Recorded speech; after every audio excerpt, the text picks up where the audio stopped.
நடைபெற உள்ள திமுக முப்பெரும் விழாவில் திருவாரூர் மாவட்டத்தில் இருந்து 50,000க்கும் மேற்பட்டோர் கலந்து கொள்வார்கள் என திமுக மாவட்ட செயலாளர் பூண்டி கலைவாணன் பேட்டி. திருவாரூரில் உள்ள தனியார் மண்டபத்தில் திருவாரூர் சட்டமன்ற தொகுதியின் பாகநிலை முகவர்கள் மற்றும் பூத் டிஜிட்டல் ஏஜென்ட்ஸ் ஆலோசனை கூட்டம் திமுக மாவட்ட செயலாளர் பூண்டி கலைவாணன் எம்எல்ஏ தலைமையில் நடைபெற்றது. இதில் திருவாரூர் சட்டமன்ற தொகுதி தேர்தல் பார்வையாளர் வேதரத்தினம், திமுக மாநில விவசாய தொழிலாளர் அணி தலைவர் மதிவாணன் மற்றும் திருவாரூர் சட்டமன்ற தொகுதிக்குட்பட்ட மாவட்ட, நகர, ஒன்றிய பேரூர் கழக நிர்வாகிகள், பொறுப்பாளர்கள் என 500க்கும் மேற்பட்டோர் கலந்து கொண்டனர்.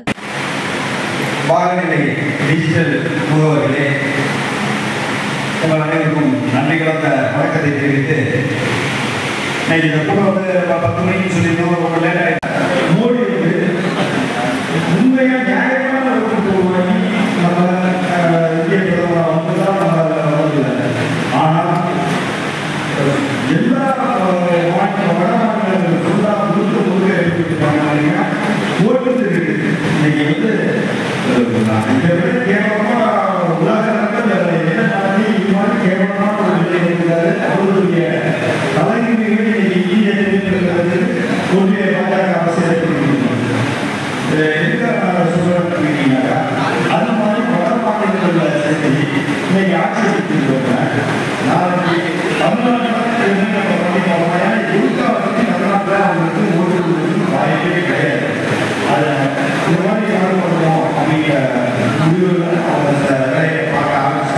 நாளை செப்டம்பர் 15 பேரறிஞர் தந்தை அண்ணா அவர்களின் பிறந்த நாளில் ஒவ்வொரு வாக்குச்சாவடிகளிலும், அதாவது தமிழகத்தில் உள்ள 68,000 வாக்குச்சாவடிகளிலும்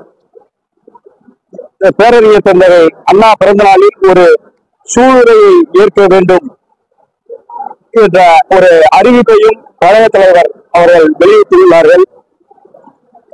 அந்த அறிவிப்புகளின்படி ஒவ்வொரு வாக்குச்சாவடிகளிலும்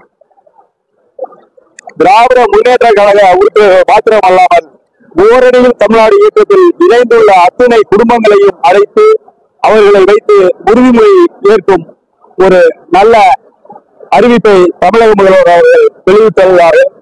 இந்த திராவிட இயக்கத்தின் நிறுவன தலைவர் பேரறிஞர் தந்தை அண்ணா பிறந்த நாளில் ஒவ்வொரு வாக்குச்சாவடிகளிலும் நடைபெறும் அந்த உறுதியேற்பு என்பது, அதனை தொடர்ந்து 17ஆம் தேதி நடைபெற உள்ள திராவிட முன்னேற்ற கழகத்தின் மிகப்பெரிய நிகழ்ச்சியான மிகப்பெரிய தொடர்ந்து நடத்தி கொண்டுள்ள அந்த நிகழ்வில் கரூரில் எவ்வளவு முப்பெரும் விழாவில் எத்தனை லட்சம் மக்கள் வருகிறார்களோ அவர்கள் அனைவரையும் வைத்து ஓரணியில் தமிழ்நாடு இயக்கத்தின் மூலம் இணைந்தவர்களை வைத்து எடுத்த உறுதிமொழி எடுக்கப்படும். அது மாத்திரமல்லாமல் தொடர்ந்து 20, 21 ஆகிய தேதிகளில் கூட்டங்களை நடத்தி தமிழகத்தின் உரிமையை மீட்க வேண்டும், தமிழகத்தை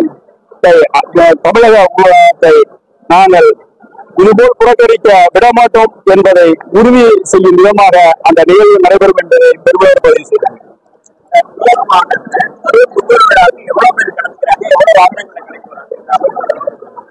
ஒவ்வொரு வாக்குச்சாவடியிலும் உறுதிமொழி ஏற்கிறதுக்கு 100 பேர் இந்த மாதிரி சொல்லியிருந்தோம். அது மாதிரி பாத்தீங்கன்னாக்கா குறைந்தபட்சம் ஒவ்வொரு வாக்குச்சாவடியிலும் ஒரு 50 பேர்னாவது கலந்துக்கலாம்.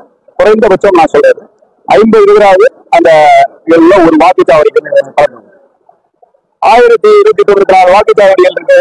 அப்ப நீங்க கணக்கு பாத்தீங்கன்னா 50,000க்கும் மேற்பட்ட திருவாரூரிலிருந்து கிளம்புறதுக்கான வாய்ப்பு இருக்கு.